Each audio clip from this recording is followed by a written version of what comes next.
Created as part of the 13th Dark Founding, the Cairn are a reclusive chapter situated in the eastern fringe of the galaxy.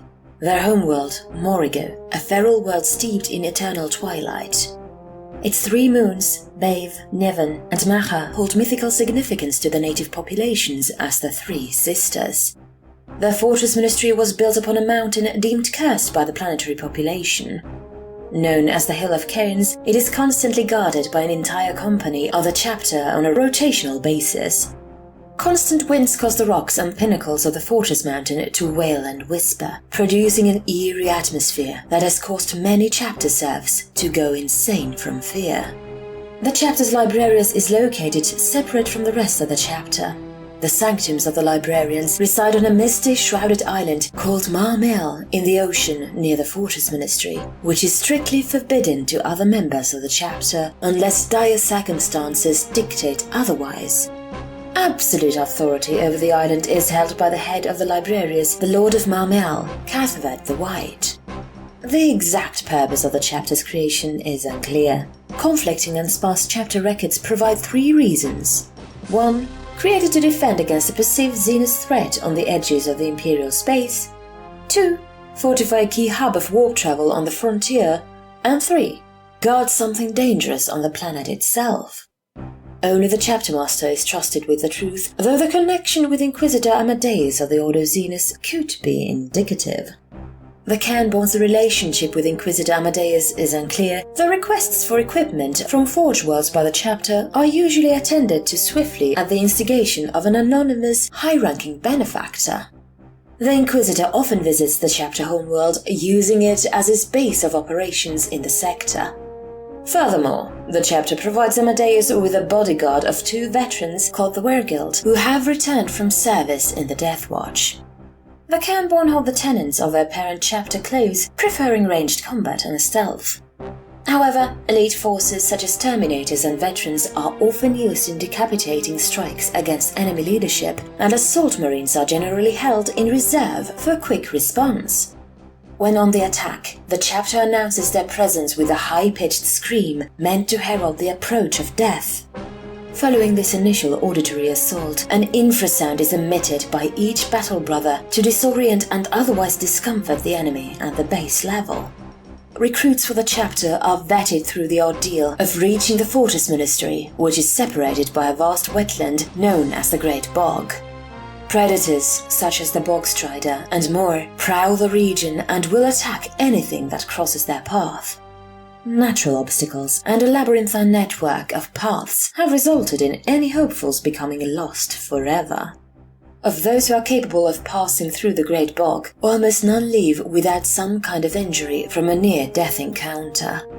Those who survive are deemed to have the stealth, cunning, endurance and resourcefulness to join the chapter.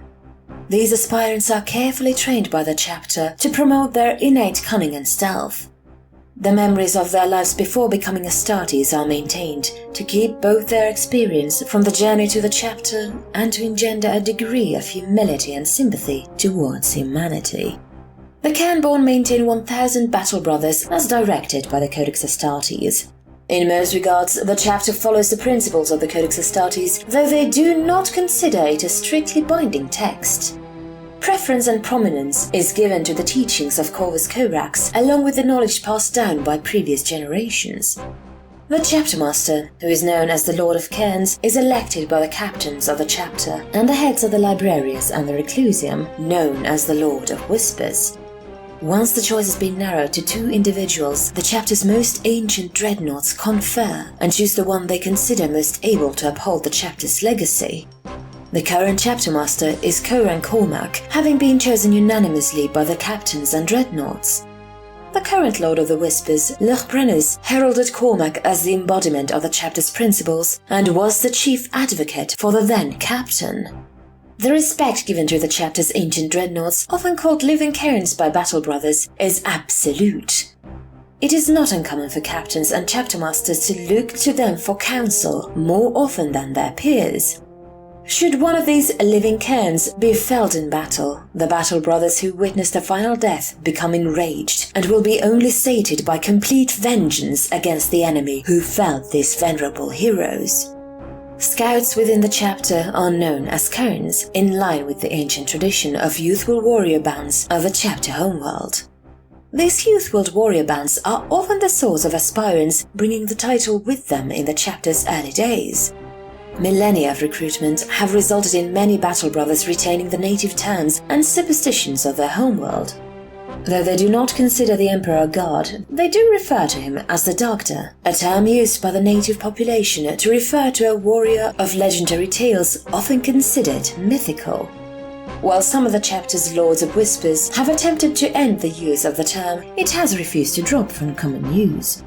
The close ties between the Cairnborn and the planetary population are maintained through a familiar line of servants attending each battle brother. Commonly, a battle brother will see several generations of a family serve him before he falls in battle. Upon his death, the family will be honored by the chapter with an illuminated manuscript detailing the battle brother's life and their praise of the family's service. On the eve of battle, some battle brothers are afflicted with visions of a woman cleaning their bloody armor. Subsequently, those battle brothers receiving this vision died in battle.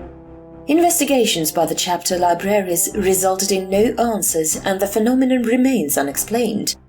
Battle brothers who die are interred within stone cairns upon the planet of their death, though those who receive the bloody vision being returned to Morrigo to be interred in special vaults beneath the hill of cairns. These special cairns and the Lord of Cairns himself are guarded by the cryptic Cairn Guard. These Astartes are chosen personally by the chapter master based on their skill and honors. Wielding power halberds, these battle brothers rarely leave the side of the Lord of Cairns or those they are assigned to protect. Having taken an oath of silence upon their induction, these silent warriors pass like wraiths through the battlefield, appearing to disappear between duels. Though the Cairnborn got their history from outsiders, two conflicts are known about due to extant records held by the Adeptus Administratum. Not long after their founding, the Cairnborn Second Company were drawn to the defense of a mining world vital to the sector Forge Worlds under attack by Night Lord's warband. In the dark tunnels beneath the barren world, the two forces hunted each other in vicious close-quarters fights. This went on for weeks, until the Night Lords were forced to retreat due to incoming reinforcements of the chapter's Third Company. Ever since, the Cairnborn have held a special hatred for the Night Lords and will ruthlessly hunt them through their domain. At the outburst of Cicatrix Maledictum, the Death Guard warband Miasmic Postulants, led by the ascended Lord Morbus, struck out from the Warprift to attack the sector. Corin Cormac led the majority of his chapter against the traitors on the Agriworld Duatha. After a year-long war, the Miasmic Postulants retreated from the planet to join in Mortarion's invasion of Ultramar. This was a Pyrrhic victory for the Cairnborn, however, as they suffered heavy casualties, and the Agriworld was too contaminated for further inhabitation or use.